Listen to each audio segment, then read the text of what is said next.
So my job is to introduce the panel. Bob gave us a great little overview, but they're really the experts we want to hear from. So, sorry, I shouldn't introduce myself. I'm Sarah Simons. I'm at Vital Communities. For those of you who don't know us, we have an office in White River, and I run the energy program.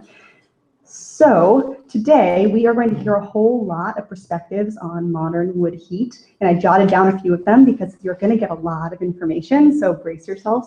That's going to be okay. We're going to hear a bit of background on the history of wood heat in this area. We're also going to learn a bit about the technology and the day-to-day real operations of having a central pellet boiler like this.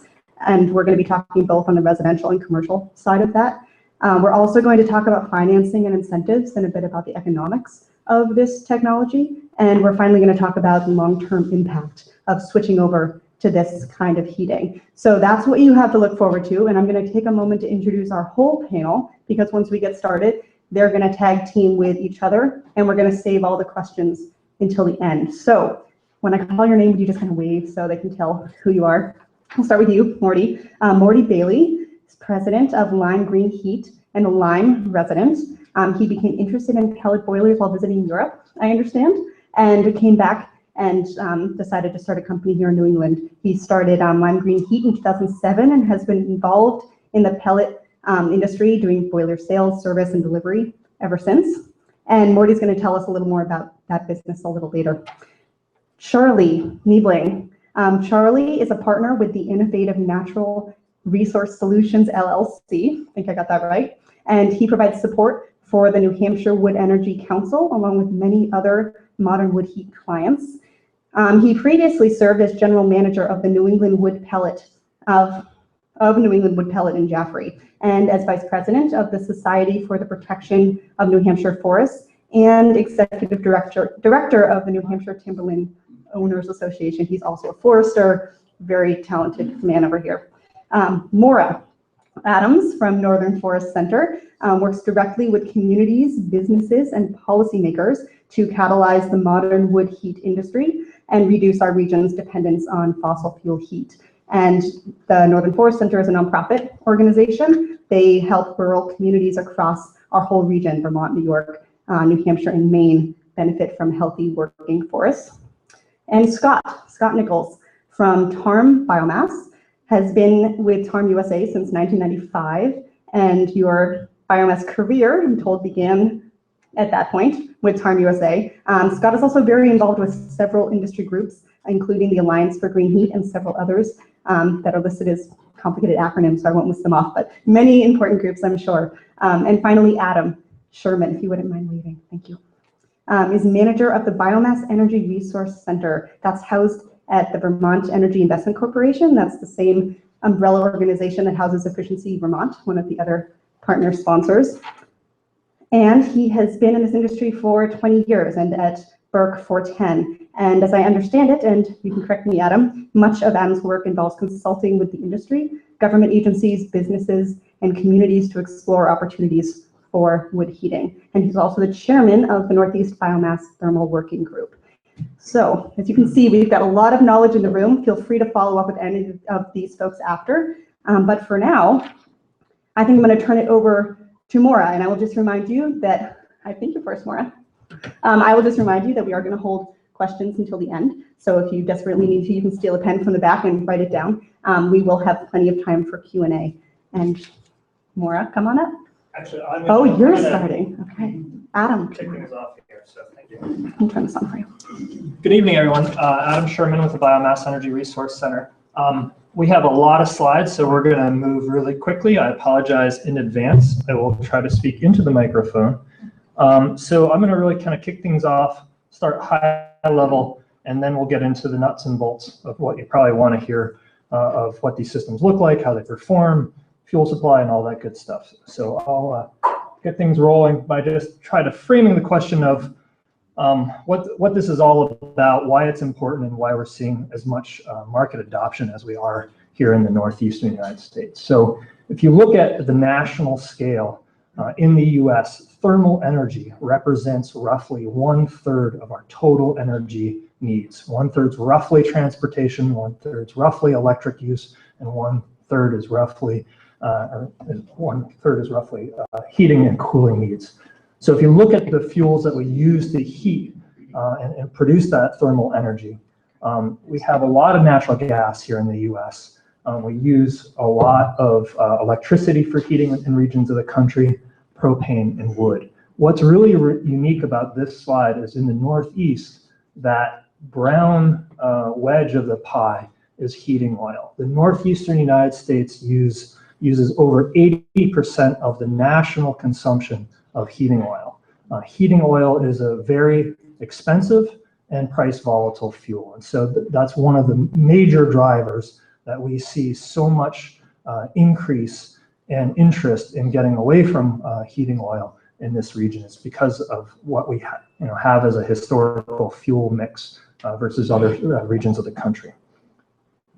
So one of the regions is, or one of the reasons for that dependence on heating oil is that other parts of the country, there's just a lot more natural gas pipe infrastructure. And so you look at this map, there's a lot of blue pipeline that is covered by that natural gas service, but there's also a lot of yellow space on that map that isn't. This slide is a little bit old, and that pipeline coming through Vermont now gets down into Chittenden County.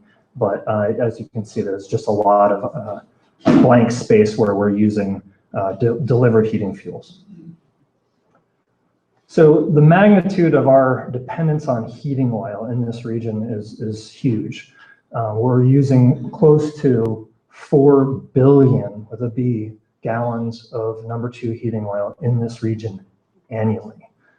So when you break this down and look at each state and those numbers of annual consumption of number 2 heating fuel, and then add in the population data, you get a sense that of where there's the greatest dependence on heating oil. So Vermont, Maine, and New Hampshire are really pretty high up there. When you look at wood heating at the national scale, because the Northeast is so dependent on heating oil, we do use a lot of wood heat.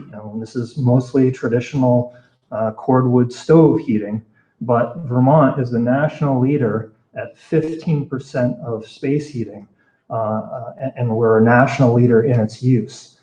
Out of the top 4, we have 3 of the northeastern states. So you can see that this is an area where there's just a lot of use of wood heating in the region. So this graph is pretty interesting information that came out of the Alliance for Green Heat, who is also one of the co-sponsors of this event. And they analyzed some of the US Census data from 2010, I believe, and looked at the rise in wood heating throughout the country. And some of the numbers are pretty surprising.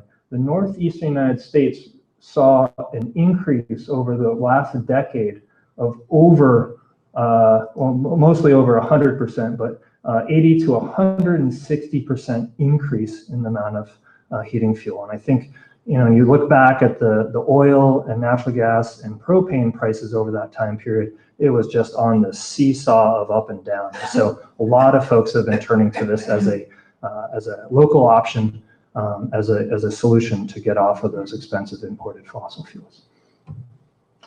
So that was a quick synopsis. That kind of leads me to the end of my segment. I believe now I'm turning it over to Charlie Niebling. So Charlie, take it away. Okay.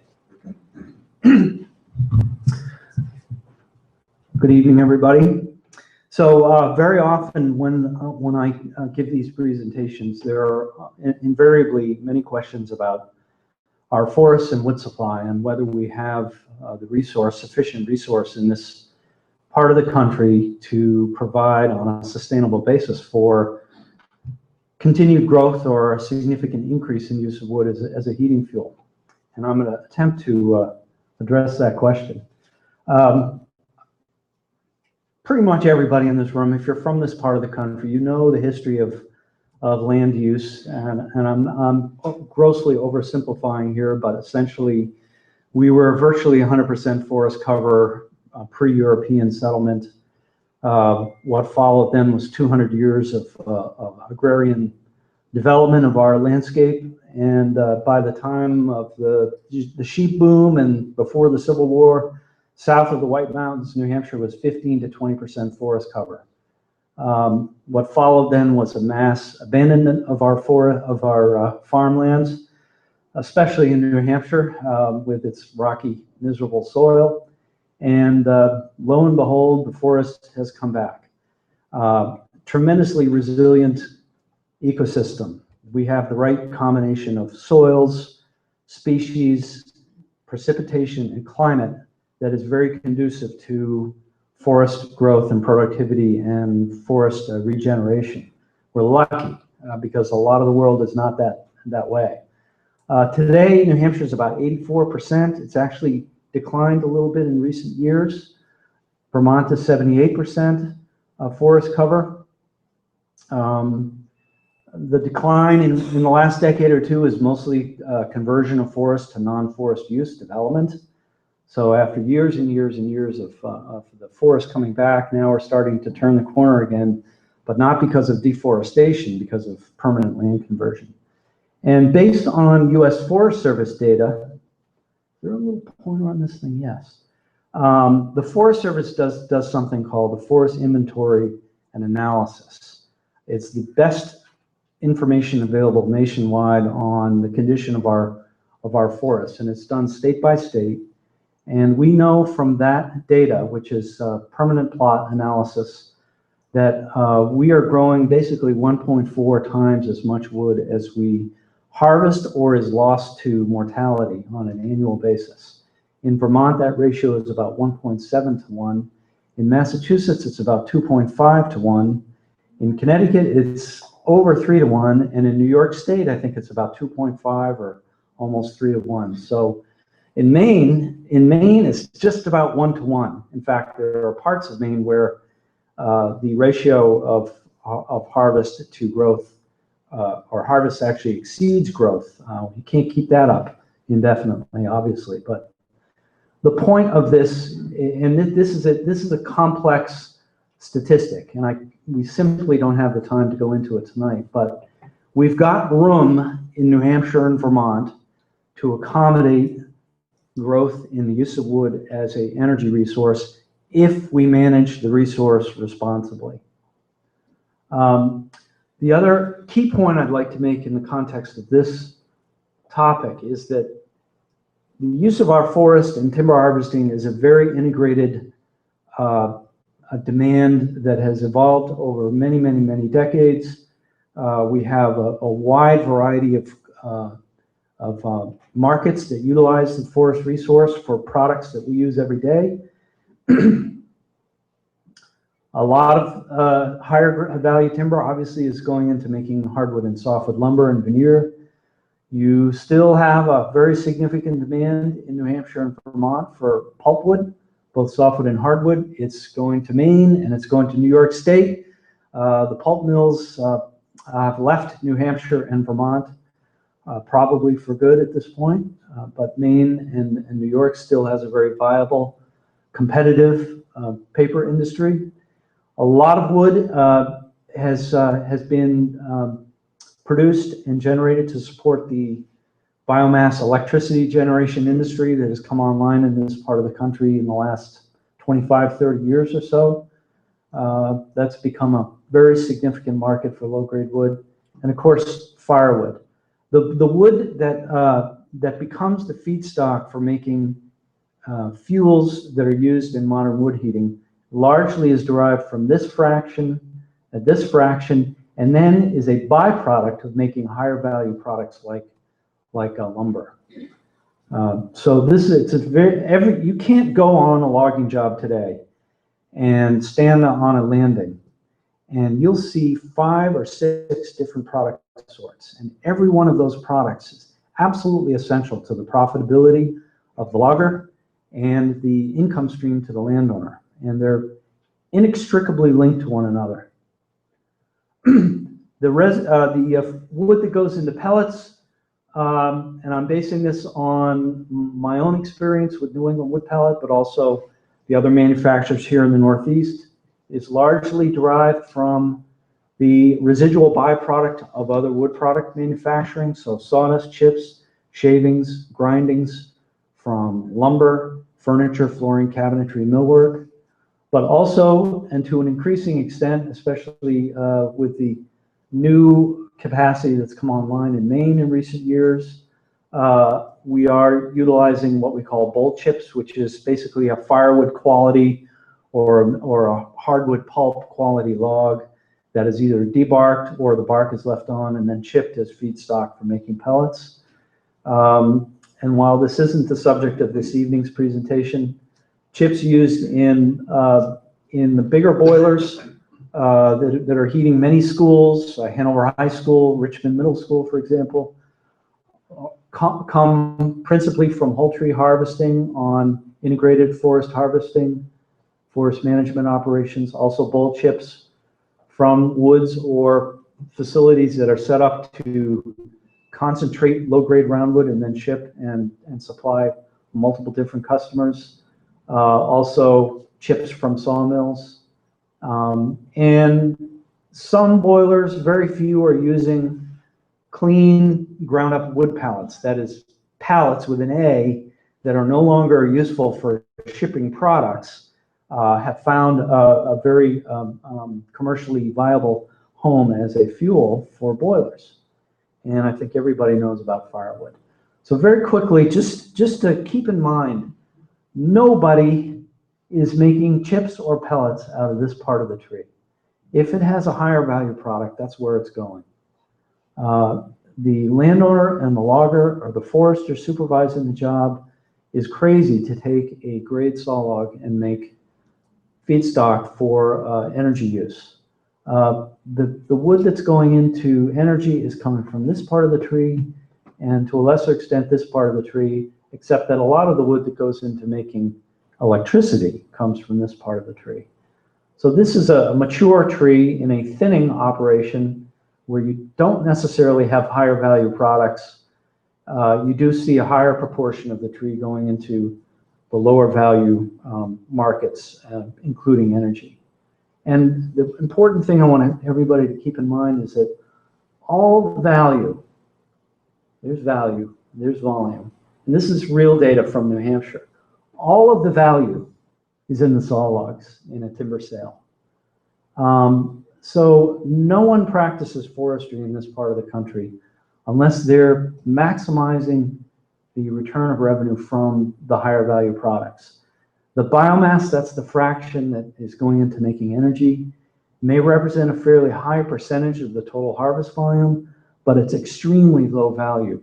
But that little value and the ability to move that product makes a lot of this possible. I can't emphasize it enough. Low-grade markets are essential to the practice of sustainable forestry. Maybe it seems a little counterintuitive, but it's not. Lastly, just a little closer picture of New England wood pellet, because we're talking about pellets this evening. The plant in Jaffrey, the 2 plants in New York, and 1 plant in Pennsylvania in total derive 78% of their feedstock on a dry basis from residual byproduct of other wood product manufacturing. If we could operate these plants on 100%, we would. But due to the growth and due to the demand for those byproducts for other higher value products, we've had to resort in recent years to utilizing more what we call bolt chips or low-grade wood that is coming out during integrated harvest operations. The company has 2 foresters on staff on one of them. We work very closely with mills and logging contractors so that we know where the wood is coming from. We know the quality and caliber of forestry that is taking place to produce that resource. We have fastidiously chosen a small and select crew of logging contractors to work with because of their reputation in the woods, their training. And all of the harvests that this particular cadre of contractors conduct are supervised by professional foresters, not by us, but by foresters hired by the landowner to act as their agent. So that's a little bit about wood supply. I think I have the next section. I'm just going to quickly buzz through these slides here and talk about the pellet manufacturing process, and also pellet supply, which has gotten a lot of attention in recent years. In Vermont, New Hampshire, and Maine, there are 7 major wood pellet manufacturers. There are 4 up in Maine, a little one way up in Ashland, and 3 in the central part of the state. There's only New England Wood Pellet in Jaffrey today. There is one in Vermont, in North Clarendon, Vermont Wood Pellet, and a second, formerly, I guess, known as Queston Pellet, soon to be renamed and restarted in West Windsor, just down the river a little ways. That will be coming online sometime soon. There are also quite a few plants in New York State, Pennsylvania, providing fuel to supply the northeastern market. These green dots all over the map are other major consumers of wood for energy, whether it's producing electricity or larger chip boilers making heat for larger buildings. The process, so wood comes in, it goes through a mechanical grinding process. In New England Wood Pellets case, because it comes in all different shapes and forms, and it has to be reduced to a very uniform, homogeneous feedstock. It goes through an active drying process. In our case, burning wood very efficiently and cleanly is the source of thermal energy to dry the wood. A pellet press is basically a big Play-Doh press. It's an extrusion press, where this very fine dried wood, basically 8 or 9% moisture content, is subjected to extremely high pressures and temperatures approaching 300 degrees. So not hot enough to catch the wood on fire, thankfully, but hot enough to melt the lignin in the wood cell. And I'm not a wood chemist, but basically wood is cellulose, hemicellulose, and lignin. And when you heat lignin up to 300 degrees, it melts and it turns into organic plastic. And that's what holds the pellet together. There's no glue, there's no binders, there's nothing in wood pellets except wood. Then the product is either bagged or shipped in bulk. And let me talk a little bit about that. Just a quick scan of the company that I've been affiliated with. When I started, we were producing 40,000 tons a year, and in 2015, we'll produce close to 300,000 tons. So we've made very significant investments in new and existing facilities to keep up with the demand across the region, as have others. So while growth in demand for the fuel has increased, the market has responded, private capital has come into play, and new capacity has been built throughout the region. And that will continue. Here's another slide just to give you a slightly larger regional context. And I'd say just about every one of these plants is shipping fuel into the New England region, which is where the heart of demand is in our part of the country. So even though the actual manufacturing capacity in New Hampshire, Vermont, and Maine may not meet the demand. In fact, a good deal of product is coming into the region from Canada and other eastern states. I peg capacity production in New England and New York at 800,000 tons a year. Probably 95% of that goes out in 40-pound bags. And maybe 5%, which would be what, 40,000 tons a year, is going out in bulk, either for residential, commercial, or in some cases industrial use.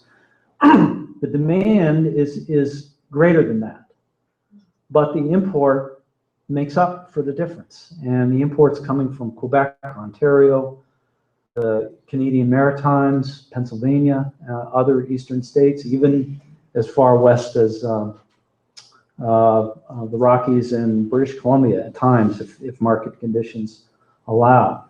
The issue of shortages has gotten a lot of attention.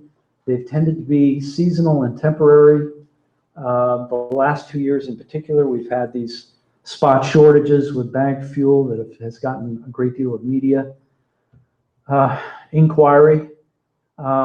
but I want to emphasize that there has been no shortage in bulk availability. The manufacturers, pretty much as a matter of policy, will place the bulk demand on a pedestal.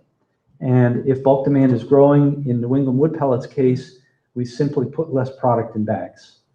We know that people have made a sizable fixed capital investment, and their sources of supply are relatively limited, at least in terms of numbers, certainly not like bagged fuel, where you can run to any Home Depot or Lowe's, Tractor Supply pretty much any time of year.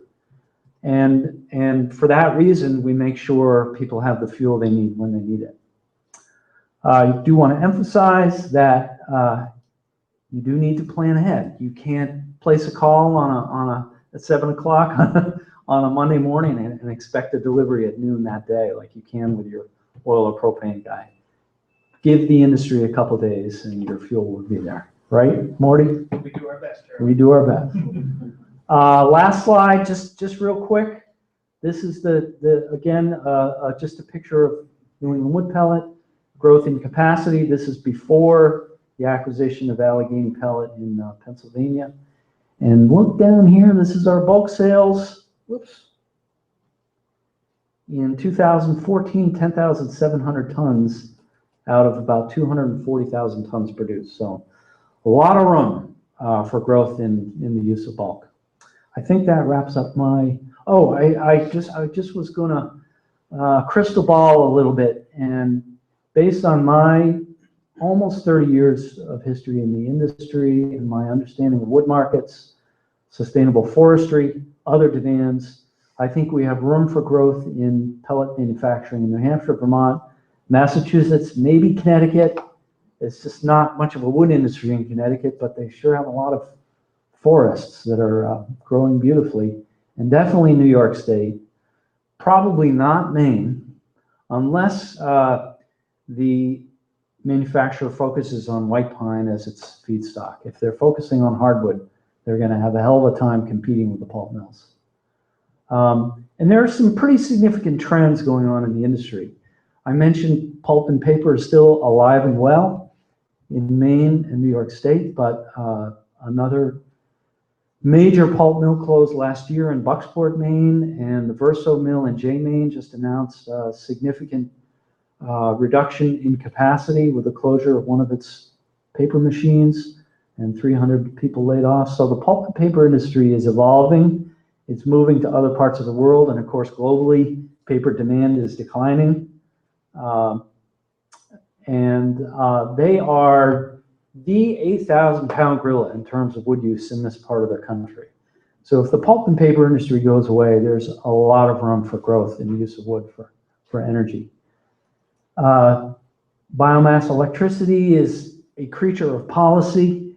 It can't survive in the marketplace without subsidy. And were it not for renewable portfolio standards or other forms of subsidy, it would probably have a difficult time. So that's kind of a house of cards that could change significantly. And I'll emphasize, anyone considering building a new plant needs to do really thorough due diligence on where the hell they're going to sell their product and where their wood supply is going to come from. We've seen plants get built that failed because they just didn't think this through well enough. So I think that's it for me, and we'll turn it over to Morty. Thanks, Charlie.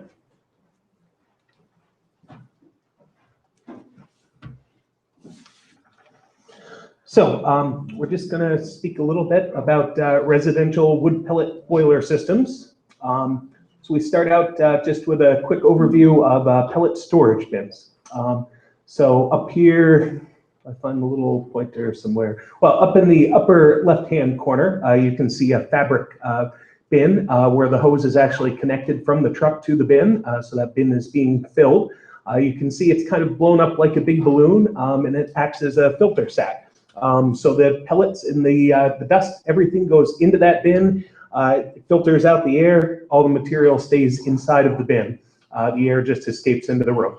Over on the right-hand side at the top, that is an outside silo, typical of what you would see on a farm, storing grain, that type of material. Work very well in certain residential applications and quite often in large commercial applications where you can store large volumes of fuel. Down in the lower left-hand corner, this is a very compact pellet storage bin. So this bin takes up about the same space as a typical 275-gallon oil tank and can still store nearly 3 tons of fuel. So approximately 330 gallons of oil can be stored in that space. So we found that in our old New England basements can be very advantageous. Sometimes finding room for pellet storage is one of the larger challenges we have as installers. And then down in the lower right-hand corner, you can see a picture of the vacuum lines. Those are 2-inch vacuum lines that actually draw the pellets from the bin over to the boiler. And that's just a typical tapered style bin where all the pellets funnel down into the base. The vacuum then picks them up and draws them into the day hopper on the boiler. So all of the boilers that you're going to see and hear about tonight are in one way or the other fully automated. So they're self-cleaning, self-igniting, self-feeding. So you think of it more like an oil system than a wood system. So you've got either an auger or a vacuum system that will feed the pellets from the bin to the boiler. From there, you're going to have an automatic heat exchanger cleaner. So after the pellets have been burned and the fine particulate travels out through the heat exchanger, it's trapped there and then cleaned, once or twice a day. So there's no taking apart of the boiler, no cleaning it out like a pellet stove or a wood stove. For the most part, you go through a full season on a residential unit without having to physically take apart the piece of equipment and clean it out. The burner designs are varied throughout the industry. There are drop feed burners, but and underfed burners. Those are kind of the 2 major players. And both have their advantages and largely are self-cleaning as well. So any residual ash that builds up on the burner plate is then cleaned off. So again, eliminating the need to go in and take apart and clean your boiler. So this is my son, Luke, and we're just showing how easy it is to remove the ash box on a fully automated wood pellet boiler. So every product here kind of has a different system for removing the large portion of the ash from the boiler. This happens to be kind of an external ash box that you'll burn through 2.5 to 3 tons of pellets before this needs to be emptied. So for the most part, you're going to empty your ash removal system, anywhere from 2 to 6 times a winter, depending on the amount of fuel that you're burning through. So it makes it very simple, clean, easy.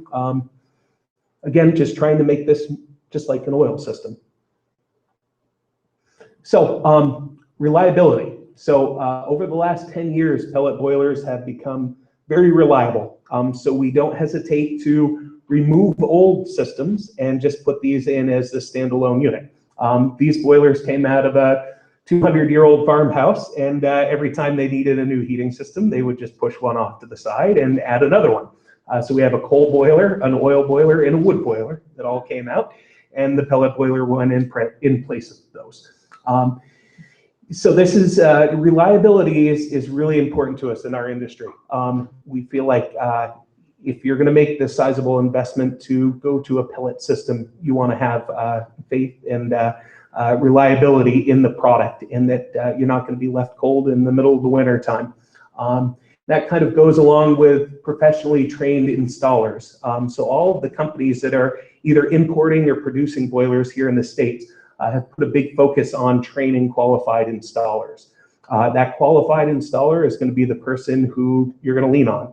If anything does happen to your boiler, you want to have confidence that there's somebody standing behind the product who's going to come out and take care of it in a quick and timely manner. And our industry is really taken this on as one of our most important details. And I think we've got a really great industry of contractors out there now. So we've also kept up with the technological end of things. So most boilers now are coming along with some sort of online monitoring system.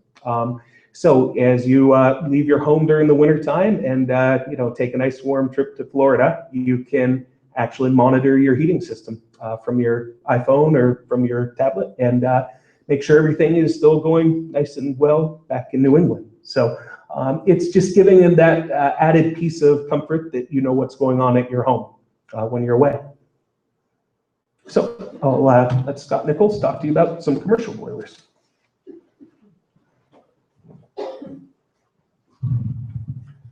I'm Scott Nichols. My company is Biomass. We're located in Lyme, New Hampshire.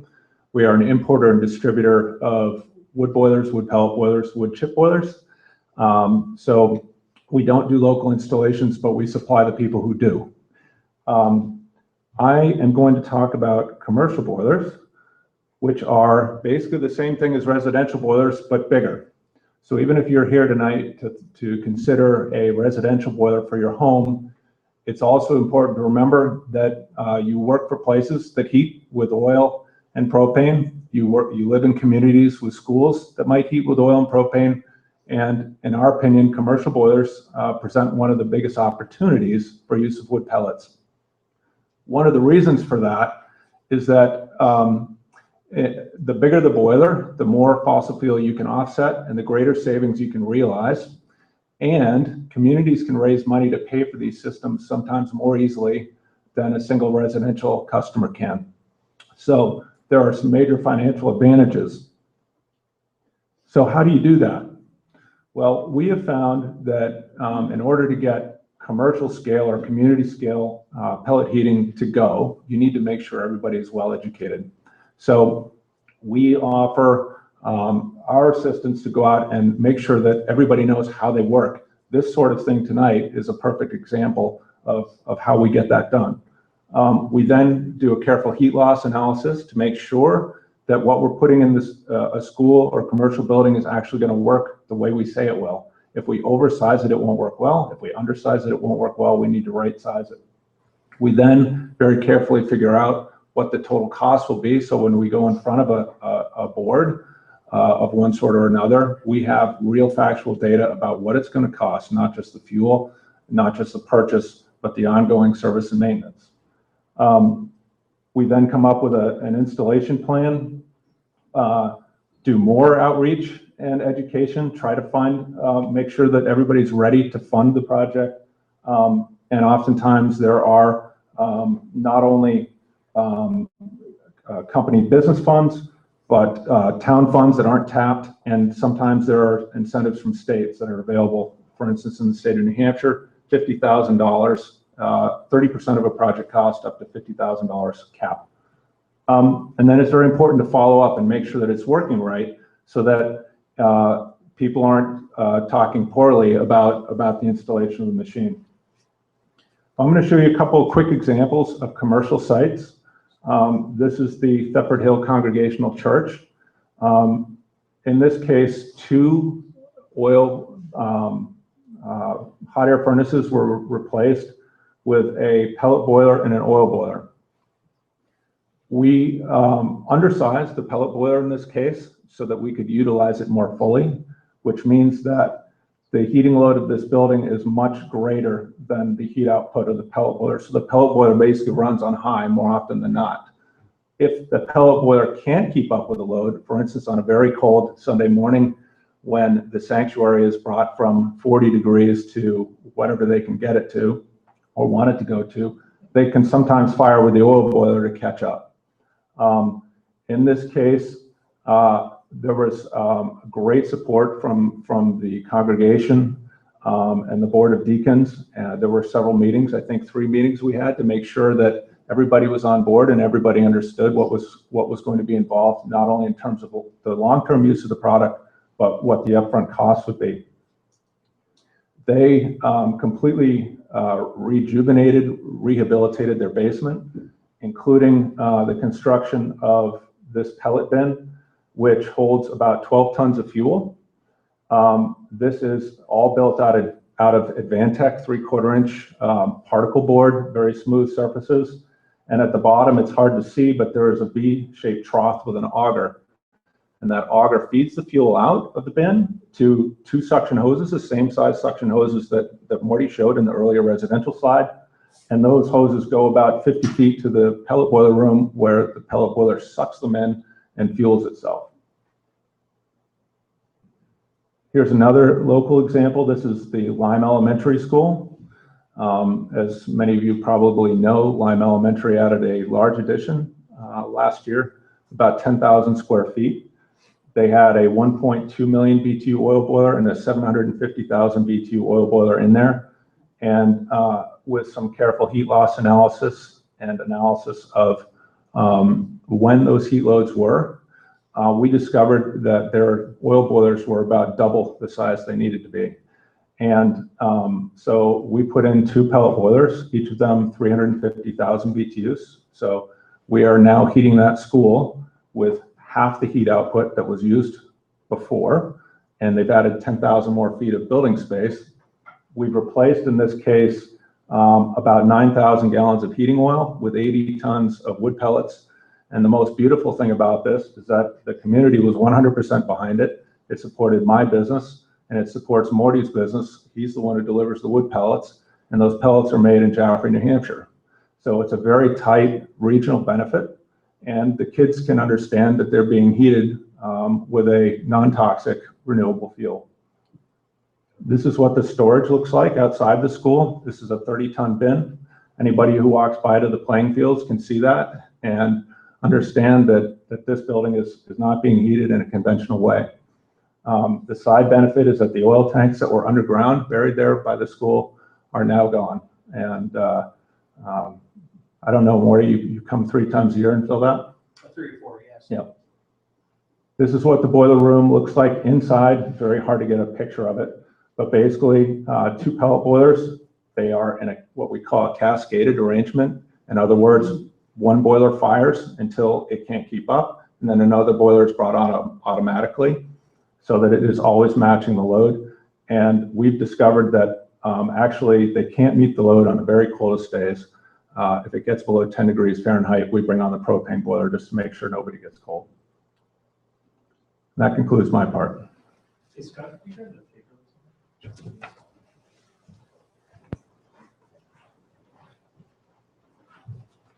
So back again to talk about wood pellet fuel delivery and storage. So wood pellet fuel is delivered just like heating oil is, through a truck and through a hose right into a bin. So this is down at Dartmouth's Sachem Village project, a big district heating plant based around a couple million BTU pellet boiler. So they consume around 350 tons a year of wood pellets. So we show up with our tractor trailer truck and fill a 35-ton silo that's there on site. So when it comes to commercial projects like Scott was speaking of, we like to see large capacities. The larger the capacity of the storage, the more economical the fuel delivery is. We don't haul as many BTUs in a tanker load of wood pellets as you do in a tanker load of oil. So the more fuel you can take at one time, the more advantageous it is to the overall cost of the fuel. So another example of a commercial delivery, this is down at the Claremont Fire Station. They have a couple of Scott's boilers in this building. Old brick building, doors open and close quite often throughout the day, and they stay nice and warm due to the new pellet system. They have approximately a 15-ton silo there, so we deliver with one of our smaller delivery trucks, just because the street access is a little bit less advantageous than going in with a tractor trailer truck. So it's a bit of a challenge to get into, but it's been a very nice site, and I think all the folks who work there have had a very nice transition to this type of energy. So this is just an example of what a filler pipe looks like on a home with a wood pellet storage bin. So inside of this basement is a fabric storage bin. It's a rather large bin, so it actually has 2 filler ports. But you can see these are just kind of an aluminum fitting similar to what they have actually on a fire hose. So our hose just connects on, a couple of quick couplers hold it to the building, and the pellets just flow right through our 4-inch hose into that bin. So this is a very easy delivery for the delivery driver, one 10-foot section of hose and they're connected on. We don't see this all the time, but it makes the delivery driver's day really good. Sometimes we run into scenarios where the bin can be 90 feet away from access from the truck. But we carry around nearly 100 feet of hose on every truck. So we can, work into those situations where you can't place the bin in the basement in a location that's near enough to truck access. So again, another delivery on the Dartmouth campus. This is a new sorority building that was built 2 years ago. This has a kind of a unique storage bin. It's a concrete bunker down in the basement of the building that holds around 12 tons of fuel. So again, we can show up, make a full delivery with one of our 10-ton capacity trucks. Makes for a very nice setup, nice and neat and clean. It's just like doing an oil delivery, except it smells a lot better. So another option for residential customers, if there's no space in the basement. So this is a home down in Plainfield where the basement is basically living space, and we had a closet to put the boiler in, and had a little bit of outside space, so we chose to go with this plastic silo. So it's a heavy poly plastic, and it sits in a steel frame. So we just put a small concrete pad in. The vacuum lines actually travel underground into the basement and connect onto the boiler.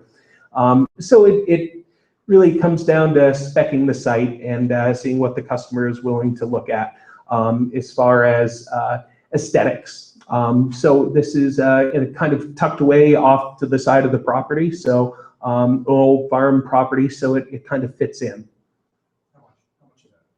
The poly bins are actually not a great deal more than a typical fabric bin that would go in a basement. So it's actually a fairly reasonable cost to go with an outside silo. So again, this is a typical fabric bin, again, breathable fabric. It's a high-tech polyester. Extremely strong. Again, you blow into it, all the air just escapes out through the fabric into the room, all the dust stays inside. So it makes for a very nice clean fill.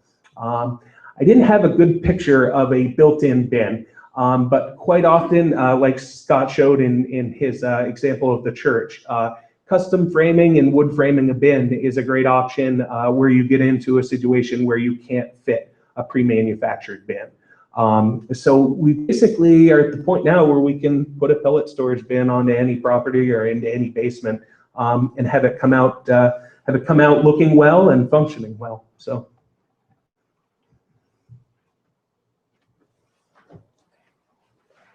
I'm going to tag team this with Adam and try and answer the question. So how do we pay for this? There are a number of financing options. Everybody knows about cash. I would assume that I don't need to talk too much about that. There is conventional debt financing, whether you're a homeowner or a business or a municipality.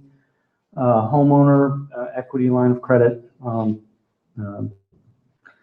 equity loan, second mortgage, etc. Credit card.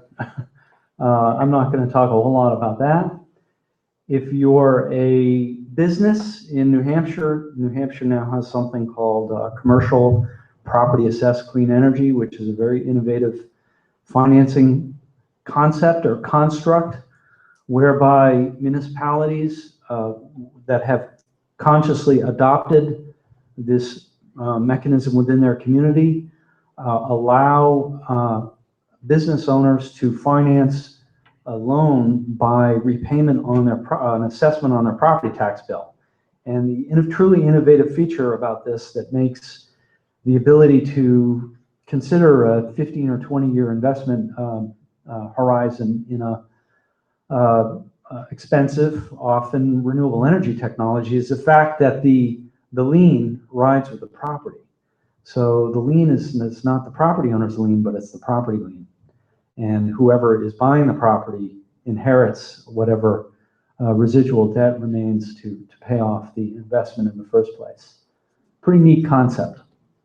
And I'm way oversimplifying the complexity of it, but for anyone who's in New Hampshire, or even if you're not in New Hampshire, the Jordan Institute is the go-to organization on PACE and is really working hard to make it happen. There are grants, incentives, something in New Hampshire called thermal renewable energy certificates, and something that builds off the existence of thermal renewable energy certificates called the T-Rex Enterprise Fund. I'll talk a little more about that in a moment. We also, in the case of commercial installations, and especially with school districts or other public institutions, they very often will contemplate something called performance contracting, whereby an energy services company, and there are a number that have very high profile names, Honeywell, Johnson Controls, Siemens, and Moresco, et cetera, will basically finance all of the capital and enter into a, say, 8 to 10 year lease to own arrangement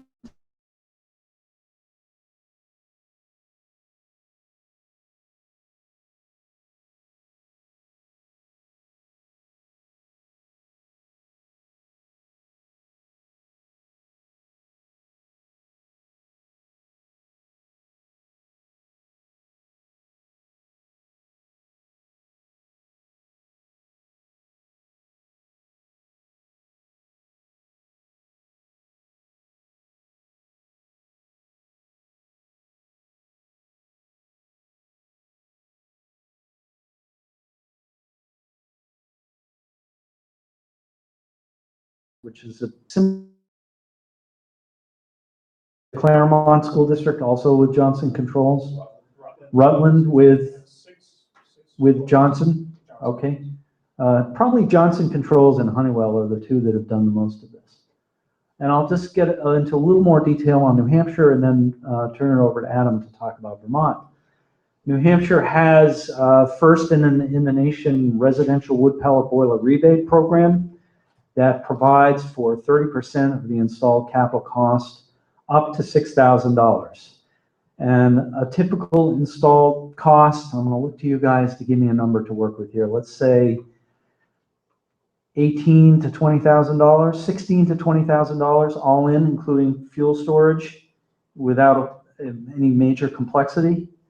So you're going to, with a full all-in cost, you're going to be able to fully utilize that $6,000 rebate at 30%. The New Hampshire program does require bulk storage with a minimum storage capacity of 3 tons, Morty. And the reason for that was they wanted to get the bulk thing going. They wanted to create enough demand for bulk that people like Morty could see a business opportunity in investing in the trucks. And the trucks are expensive. So there was a real policy objective in that requirement. Well, let's see. There's the commercial pellet boiler rebate that Scott talked about, which is just basically non-residential. It's nonprofits, municipalities, businesses, basically anybody else, if it's non-residential, can take advantage of that with a much higher cap. The PUC also has competitive grants, although the source of funding for this particular program has dried up, but these were fuel and technology neutral grants, very competitive. Basically, they said, here are the objectives we're trying to achieve, whether it's renewable energy or greenhouse gas emission reductions. Now you tell us the most cost-effective way to do it. And people come back to them with solar, with geothermal, with hydro, and with a number of biomass projects that have been funded. Pretty innovative program. New Hampshire also has a thermal provision within its renewable portfolio standard. And I'm not going to go into a lot of detail on that because it's complicated, but essentially it is a performance incentive that enables you or entitles you or allows you to access revenue based on the actual amount of heat that you produce from a qualified renewable thermal technology, biomass, solar, or geothermal. And it can be significant. It can generate quite a bit of revenue for the boiler owner once the system's been installed and is operating. Building off of that, my firm actually operates a fund that was capitalized with a commitment from a private foundation called the U.S. Endowment for Forestry and Communities that creates a mechanism to pre-purchase a future stream of thermal renewable energy certificates. So we take a look at your project before you've built it, and you have to meet a very high bar in terms of the work that you've done to get it to that stage. And we estimate what your heat output is going to be conservatively, and we translate that into a single one-time lump sum upfront payment that gives you money upfront to pay down your capital costs before your system gets built. And then as the system operates and is generating RECs, the ownership of those RECs title is actually transferred to the endowment, and they sell them into the marketplace and make their money back. And I mentioned CPACE. Does Vermont have PACE, Adam? It does have PACE. Okay, I didn't know that. I'm not gonna spend much time on this. How big was the Lime School installation? 200 kW? Okay, so the estimated revenue generation from the sale of RECs on the Lime School project is somewhere between, let's say, $8,000 and $10,000 a year. And over 10 years, that will pay down, that will effectively offset maybe 50% of the capital costs of the system.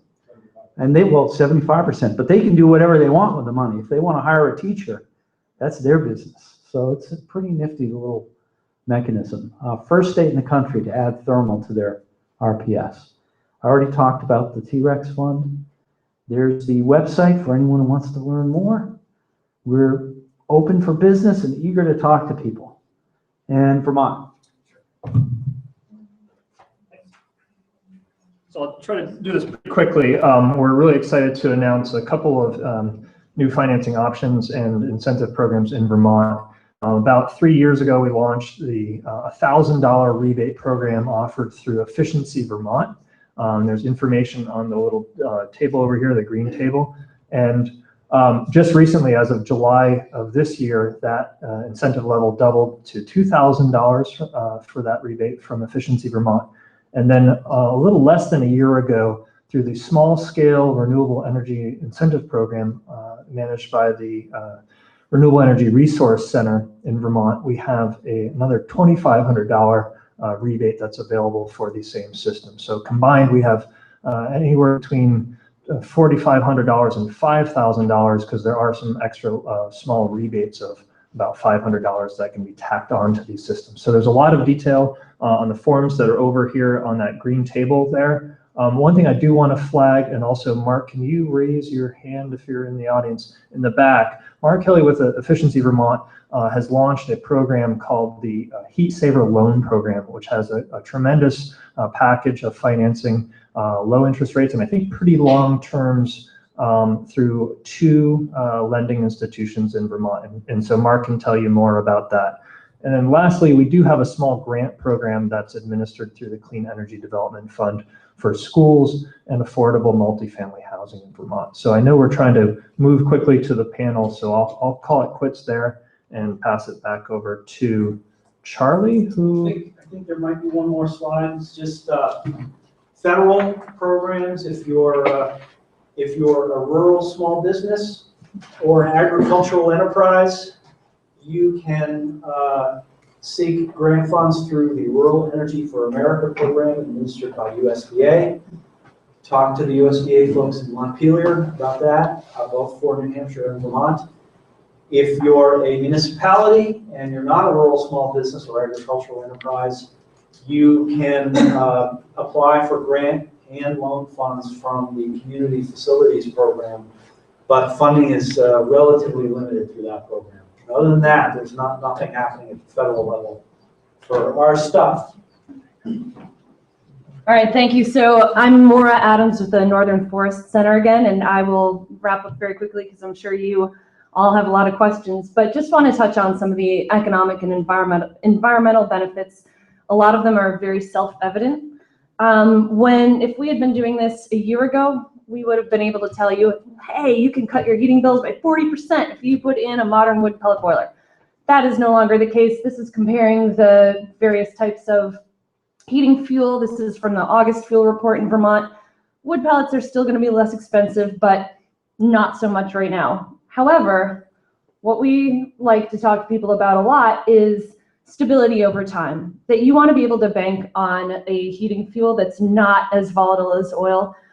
Everyone we talk to says, yeah, we know oil is going back up, not sure when it's going to happen. A couple weeks ago, when the stock market tumbled, all of a sudden oil goes up 25%. It's really hard to bank on a fuel that you just don't know where it's going to do, what it's going to do.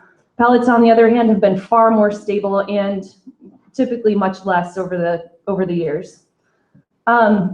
What gets us a lot more excited as an economic benefit as an organization, and this is why we got into wood heat to begin with, is the local economic impact.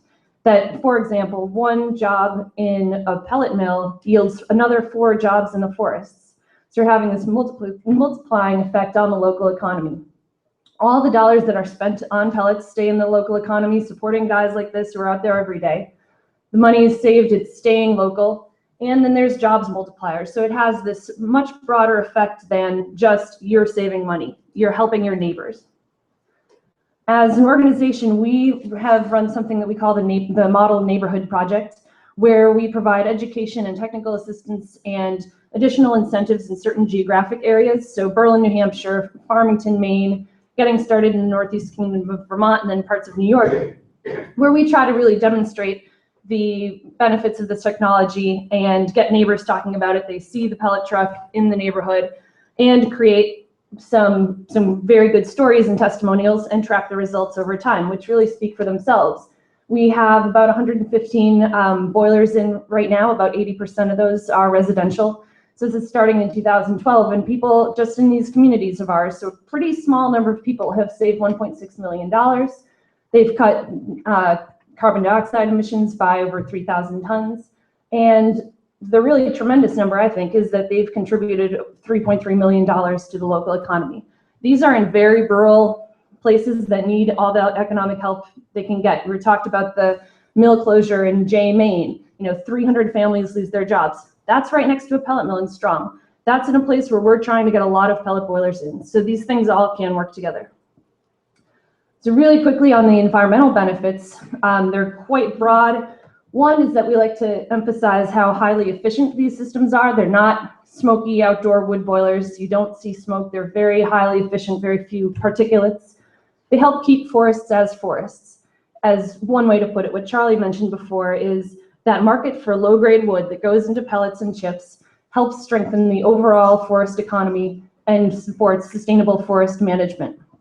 So you need people to demand that low-grade wood product as a way to help make forestry viable. One thing that I think of a lot is what we don't see when we use oil and propane is the pollution it takes, whether it's offshore drilling, whether it's tar sands, and then the refineries. When we're burning something local, we are avoiding all of that. And finally, with carbon dioxide emissions, we don't talk about modern wood heat being carbon neutral, but it's carbon better. Over the long run, as trees regrow, you're going to mitigate your climate impact, and so it's beneficial in that way. So final. Adam and I talked, and we think what we're going to do is bypass the last little section. Okay. And go to discussion so that we have more time. And actually, we're going to introduce or have. Yeah, great. Actually, right before we go into Q&A, if I could just get Morty and Scott to join me up here for a sec, and then someone from Cadle and Hellergy as well. We'll just do a quick go-around of the folks who are from the industry in the room, and then we'll go to Q&A. You just want to make sure you know who these folks are. So just a real quick, who you are and what you do. Okay, Scott Nichols, Tar Biomass, Lyme, New Hampshire.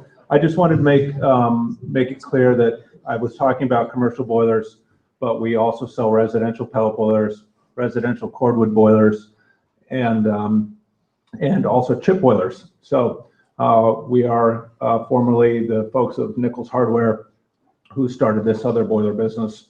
And we're still up there in Lyme, and look forward to talking to you. Thanks for coming out. So again, Morton Bailey from Lime Green Heat.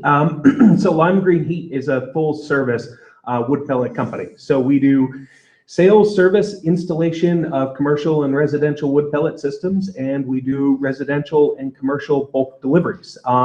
So we really like to think of ourselves as an oil company, but working with wood fuel.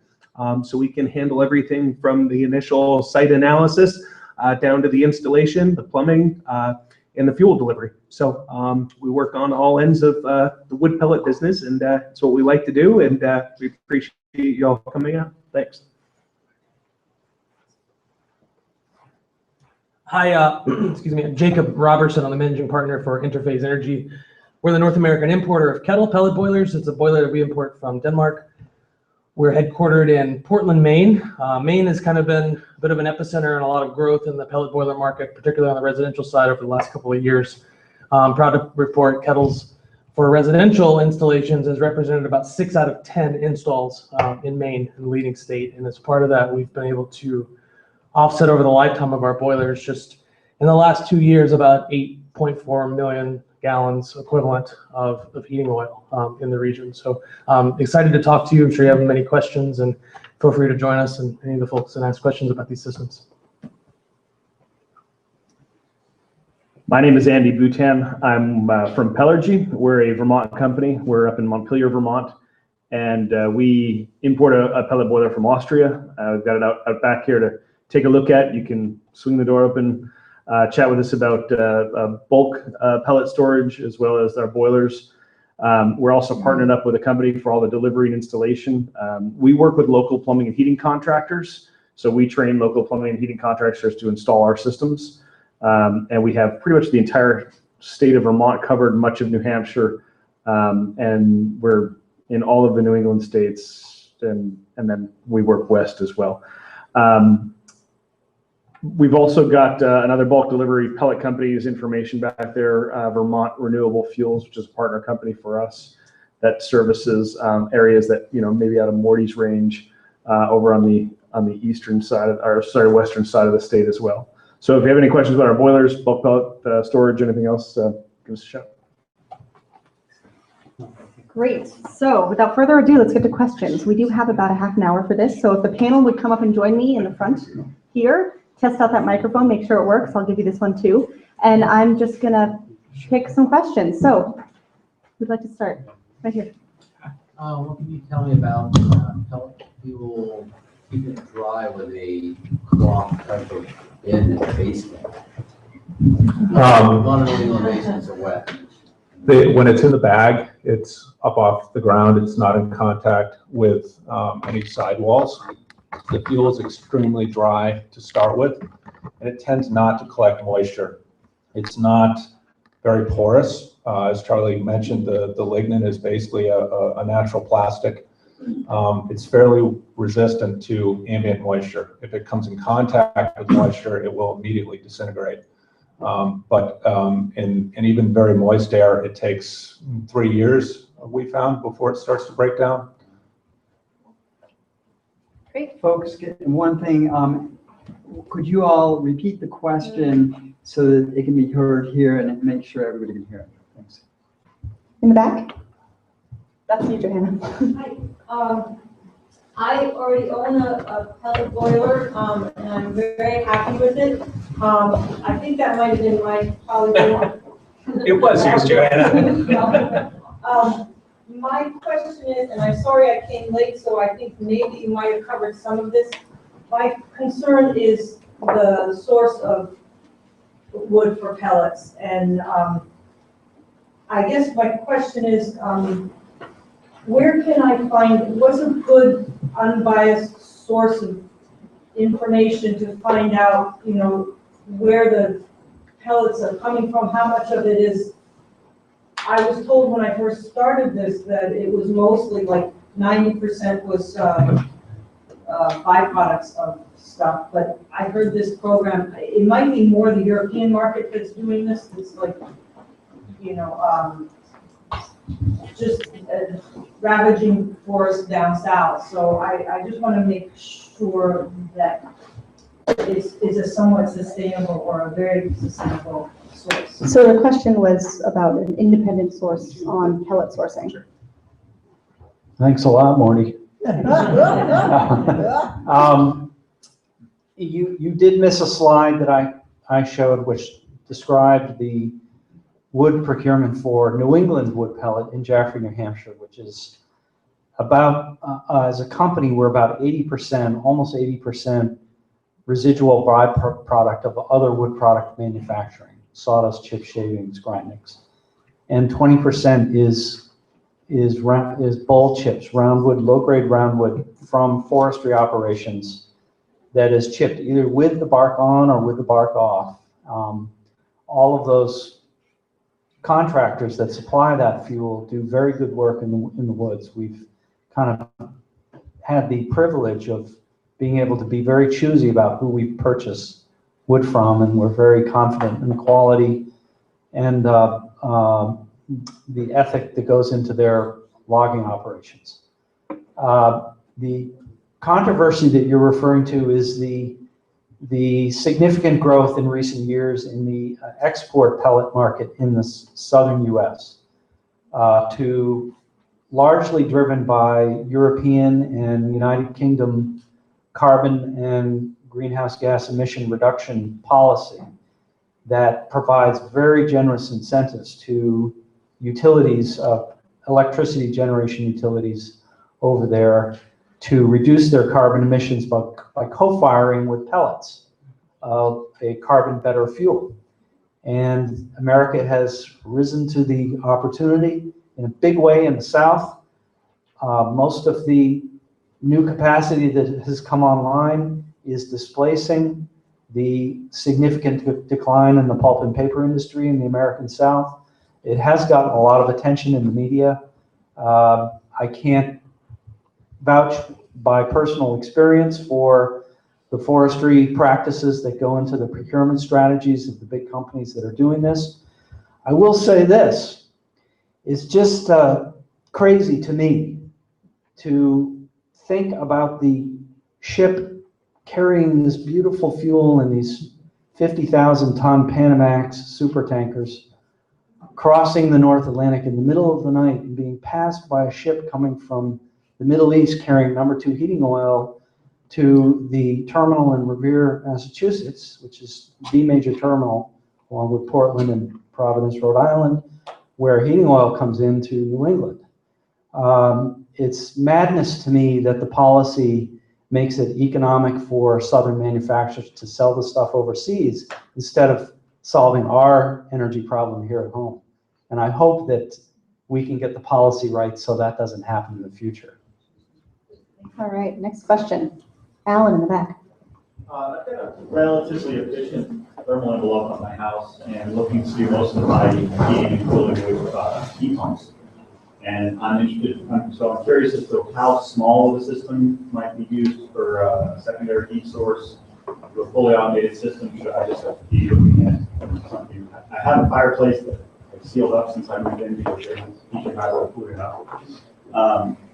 And ideally, I'd like to see it, insert in that. So that's probably a completely different product. But I'm curious how small the systems get, and if there's any decorative facades that might be incorporated into a fireplace or into a living space. And then, kind of unrelated to that, there was a mention of some particulate. I should be interested in some details in comparison of particulate output of modern systems to oil. So the question was about smaller systems, particularly for secondary heat and possibly even fireplace input, and then interested in more information on particulates. So as far as boiler sizes, I think Sarah just did. Yep. The smallest boiler that we offer here in the States currently is down to 10 kilowatts, so about 34,000 BTUs. So it can definitely fit into a very tight, modern, super efficient home. depending on what that initial heat load is. Over in Europe, of course, they're building their homes to an even higher standard. The manufacturer that we work with predominantly can go down to 4 kilowatts in a pellet boiler. So you can really get down into a very, very small pellet system to heat any type of home, really. But you're certainly kind of have these options to look at regarding a heat pump. And then it comes down to, was the house designed for a hydronic heating system, versus, kind of an air type system related to a heat pump. As far as particulate goes, I'm probably going to let Scott speak to that because I think he has a little bit more expertise on that end of things. Wood pellet heat produces a significant amount more particulate in the exhaust than oil heat does. What it does not produce is sulfur dioxide, and of course the carbon that is being released is renewable carbon. So while we pollute in some ways, excuse me, and no heat is perfect, no energy source is perfect as far as I'm concerned. I think that in terms of the pollution, it equalizes, and the major benefit of using the fuel is that the forest stays as a forest. And the forest is one of the best filters we have for clean water. And developed forest no longer does that forest for us. Here in the orange. For a wood pellet boiler with a step back function, this is less than the maximum output. How much is the efficiency of the boiler decrease if how much is it decreasing with a step back function? So almost all pellet boilers have a 3-to-1 turn down ratio. So that means they can, if their nominal output is 100,000 BTUs an hour, they can turn down to 30,000 BTUs an hour. And in many cases, they are more efficient at the 30,000 BTU output range than at the nominal range. It depends on the machine. And even in our line of boilers, it depends on the model size of the machine. But the turn down is actually very, very clean. What isn't as clean is when they cycle on and off. That is when you have spikes in carbon monoxide production the same way any combustion appliance does, whether it's oil, gas, pellet, cordwood, you name the fuel. So the goal is to right size them so that they're not turning on and off, and to use the boilers within their modulation range as much as possible. Right here in the back. Sort of on that point, I have a 3,200 square foot house, tar and chunk boiler since the late 70s. Very happy with it, except my back's on. I harvest my own wood, and at this age in the game, I'm thinking, what do I want to be doing at 70? I think of the question to the cycle on and off is I had a plumber come a couple weeks ago. Since I have an all-sun tracker 24 panel, I'm producing about 120% of my electrical use. So he's recommending that I put a hybrid hot water heater, no matter what I decide to do. Which, my understanding from what you just said, my biggest problem right now is I'm only using oil in the summer, kind of dumb, with my oil boiler to heat the hot water. And I haven't had breakfast also, so my use is a little bit higher than average home. So to the fellow's point over here that dries the air, I would think that would be a plus. I would think it would be a plus for what you just said, but I'm looking for confirmation that what I'm currently thinking is keep the tarn just in case pellet supply breaks down some year, put in a pellet boiler, but he's also recommending putting in a hybrid water heater.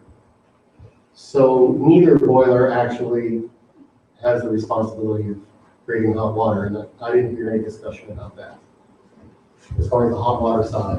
Question about hot water for the listeners. Yeah, so the question is maybe what's the best way to make domestic hot water in the summer? Is it a solar panel, a PV panel, and a heat pump hot water heater? Is it a cordwood boiler? Probably not. Is it a pellet boiler? A pellet boiler is perfectly suitable for heating domestic hot water all summer. In my house, a pellet boiler backs up a solar thermal panel system that I have. If the sun doesn't shine, the pellet boiler fires automatically. I will say that for the best operation of a pellet boiler in the summer months, you should have some amount of water buffer, some amount of storage, so that when the pellet boiler does come on, it runs for a longer period of time, heats up a large volume of water, and then it's shut off for a long period of time. In my place, if the pellet boiler fires, it's only firing once every 24 hours if the sun isn't shining. And then it's firing for about a half hour and then it's off again. So it is absolutely possible to use a pellet boiler and not put in the heat pump hot water heater. But if you've got excess power already, you might as well use some of it. I do. So even without large thermal storage, I do it at my home. We have a fairly small domestic hot water consumption. We just upsized our domestic, our indirect water heater to make sure that we've got a larger capacity. Then we put a control on that kind of extends the amount of temperature range in that tank. So again, our boiler fires up, very few number of times, and it has good, consistent, long run times. The air source heat pump water heaters, we're certainly looking at them more because there's kind of a dual effect there. So in the wintertime, you're keeping that basement warm with the pellets. The latent energy that's coming off of the boiler is heating that basement. And then you're using that air to be converted into hot water. So you're kind of getting the dual purpose there as well. One thing you want to keep in mind is a heat pump water heater is really not going to take over a large domestic hot water consumption. So the heat pump end of it is only going to make so much capacity, and then you're going to be back into resistance heating to make the remaining amount of hot water, particularly for kind of a multi-use building like you have. Now, granted, you're still making plenty of electricity off your panels to make that up, but the pellet boiler is certainly for folks who don't have an excess amount of electricity or have solar PV panels, it's a great way to make your domestic hot water. And be sure to follow up with these guys if you've got specific case questions like that. We all have very unique situations in our home, and that's why we brought all these experts here so that you can chat with them afterwards and get their cards and call them and chat for hours. Next question. So you're talking about boilers. I'm interested in tying into hot air systems, the effectiveness of that.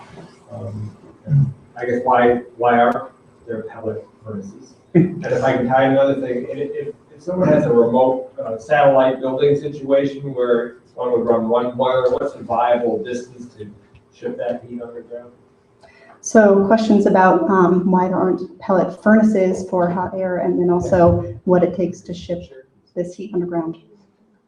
So as far as the hot air end of things, so the reason why you don't see as many hot air pellet furnaces is we're bringing over European technology. When you talk to them about talk to an Austrian about a hot air heating system, they shake their head and they say, we've never seen such a thing. Now that being said, the company Uckofen that we work with out of Upper Austria, they have created a hot air fully automated wood pellet furnace for us now. Basically redesigned their pellet boiler vessel to work with hot air. So we can tie directly into ductwork. Efficiency ratings are actually going to be up very similar to the pellet boiler. So it will still have the same features of the bulk storage, vacuum delivery, ash removal. It's basically the same as a typical boiler, but doing hot air. Now the next thing that you can do, and we've done this over the years, is what's called a hydrocoil. Which is basically, for everyone, is a radiator with a fan behind it. The hot water from the boiler flows through that radiator, fan kicks the air across it and puts the hot air into your ductwork. And it makes for a very, very comfortable type of heat. I'll let Adam dig into the district heating. Let me intercept.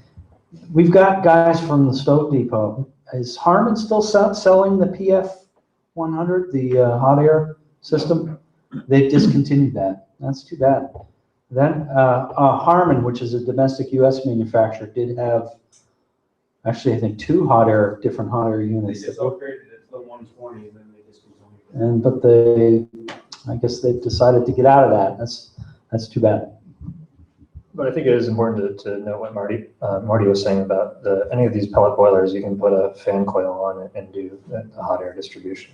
In terms of limiting.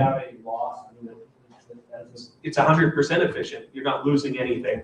It's just a water to air transfer. So your boiler efficiency's not going to change. And obviously hydronic systems are more, it's a more thermally efficient way to move thermal energy, but it's also more easily zoned and controlled. So I mean, there's obviously advantages to going to hydronic. To address the issue of what the limiting factors are for like district heating to connect multiple buildings together, really the limitations are capital costs of how far you can run pipe to connect thermal loads. There are examples in Europe where one community has a district heating plant and another community 5 kilometers up the valley wants to do one themselves. They realized that they could tighten up the buildings in the one community and reserve more boiler capacity in their central plant, run a connecting pipe between the two communities and tie it off of the plant, and there's a 4 kilometer distance.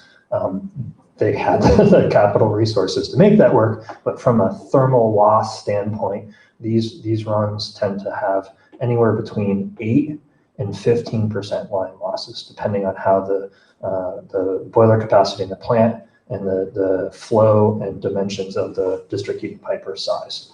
But it's very, very high efficiency insulated piping. I'd just like to add to that, on a residential level, generally I wouldn't recommend going much over 100 feet. It's all a question of the cost of the pipe and the cost of the pump and how much energy you're using. You're not going to lose 8 to 10% of your energy in your lines. I don't know what the percentage is, but it's much, much smaller, maybe 1% for a short residential run. Great, thank you. Next question, right here in the front. Several times I heard reference to wood chip boiler instead of wood pellet boiler. What's the difference? So what's the difference between a chip boiler and a pellet boiler? So wood chip fuel is raw wood that hasn't been processed other than to be chipped up. Usually the chips for combustion in boilers are matchbook sized, between a matchbook and maybe a quarter size. A wood pellet is a bunch of dust that's been squished into a pellet shape. It's refined. It's basically much more refined. The difference in the machines themselves is that, generally speaking, wood chip boilers are bigger. They have heavier fuel delivery equipment, so the augers that move the fuel into the combustion chamber are much heavier. The motors that drive those augers are much bigger. And because wood chips tend to have more moisture, oftentimes the fireboxes are lined with more bricks so that the bricks can get hotter and retain the heat to help burn off that water, retain high enough temperatures to volatilize the smoke and combust it. So for residential, it would be wood chip. For residential use, wood pellets, not wood chips. In Europe, there's a vibrant wood chip industry for the residential market, but we are not there yet. So what makes them stick together? Charlie's a manufacturer, so I'll let him speak to that. When you subject wood flour or wood dust to 30 or 40,000 pounds per square inch pressure and 300-degree temperatures, the lignin in the wood cell melts and it becomes a plastic, organic plastic. And that's what's holding it together. Magic. There's no glue, no binders. Common misunderstanding. People think there's got to be glue in there, but there isn't. It's just natural glue. Next question, right here. Someone mentioned about wood pellets not being carbon neutral, and could someone explain why they're not?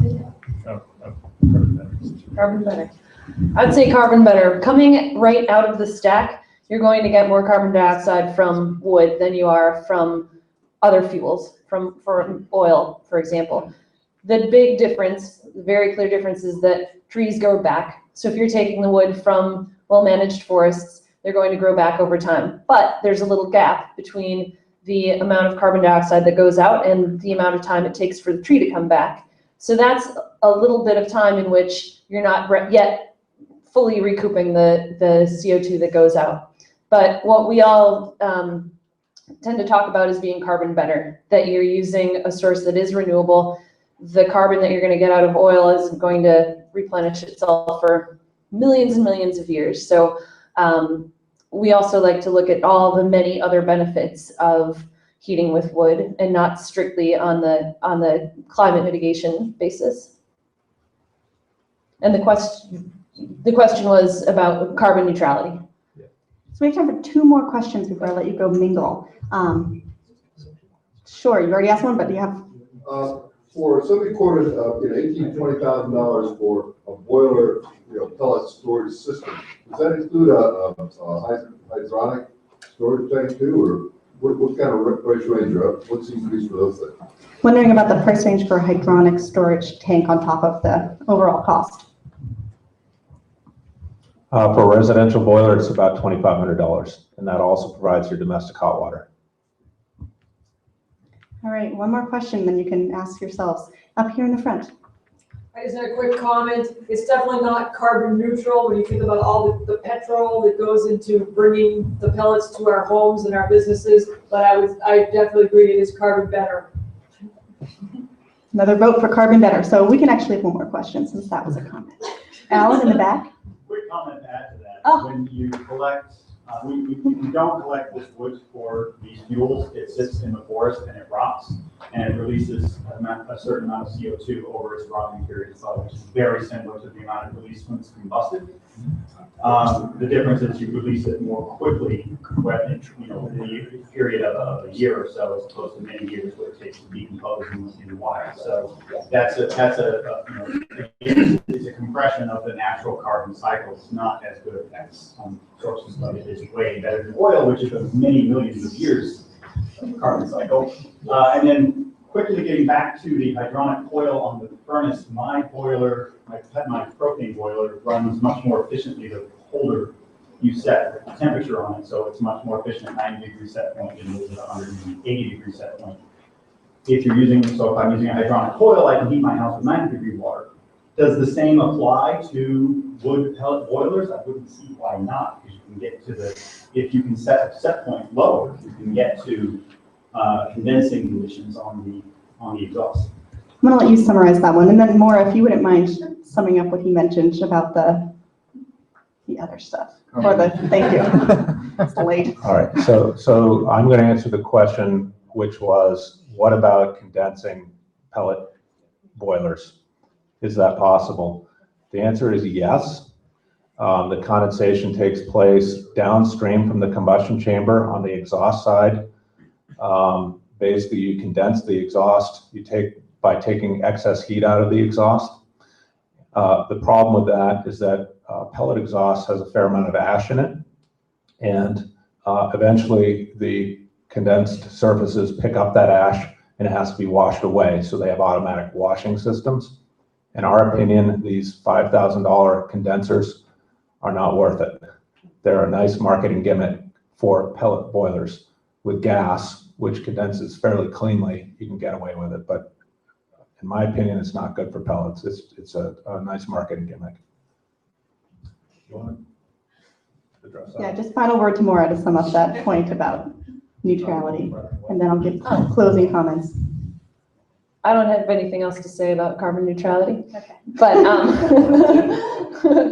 Adam? I'll just add kind of, not to be flip about it, but I mean, if we use oil really, really slowly at the pace in which it gets sequestered, it's carbon neutral. I'll leave it there. There we go. So on that note, we're going to close up. We do have about 10 minutes for you to mingle and get cards from these folks. Then we're going to have to pick up the room, and you can help us by stacking chairs and that sort of thing. Before you go, however, if you gave us your email on the way in, and if you didn't, make sure you do, we'll send you a copy of the video that we just took, the slides, and how to contact all these people, so you can get in touch afterwards. And with that, I'll let you go.